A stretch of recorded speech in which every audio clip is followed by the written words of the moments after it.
केन्द्रापड़ा जिला राजकनिका ब्लॉक अधीन बाघबुदा ग्रामर पीताम्बर मल्लिकों साप कामुड़े मृत्यु होईछि। सूचना अनुसार गत 4 दिन तले पीताम्बर को एक साप कामुड़ू संगे संगे राजकनिका गोष्ठी स्वास्थ्य केन्द्र को निया जायथिला। सेठारे तांको अवस्था गुरुतर हेबारु केन्द्रापड़ा मुख्य चिकित्सालय एवं परे कटक बड़ मेडिकल को स्थानांतर करा जायथिला।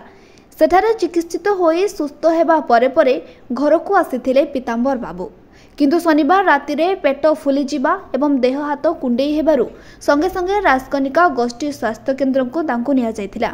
किंतु दुखर कथा जे चिकित्सित अवस्था रे तांकर मृत्यु होईछि। पीताम्बर बाबूंको मृत्यु को नहीं घर लोक दुखरे भांगी पड़िबा सह ग्राम रे शोकाकुल परिवेश सृष्टि होईछि।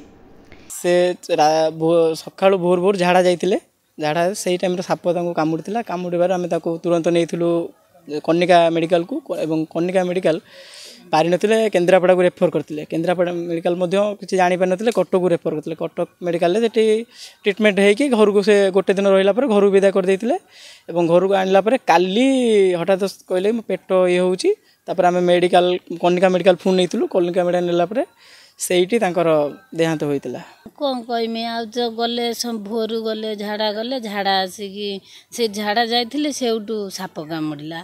आसिक कहले जे मते कौन कामुड़ी देला। आ साप गुटे गला पुणी जेतले आम गनु साप गुटे गला सांगे सांगे नहीं गनु कनिका।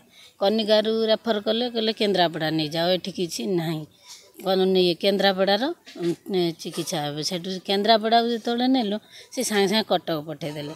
कटकर सेठी देखिले कहले विष नाही, चिकित्सा कले। चिकित्सा करिक सेठू कहले घर को एबे पळाओ, आ किछि असुविधा हबना। पुन थर ब्लड टेस्ट कले, टेस्ट करी पठेदेले। आम घर को नहीं कि आसनु। राति जिमिति हैला कहले मो पेट फुली जाउची आ मो पेट कोन होउची। पुणी कनिका नहीं कि गनु।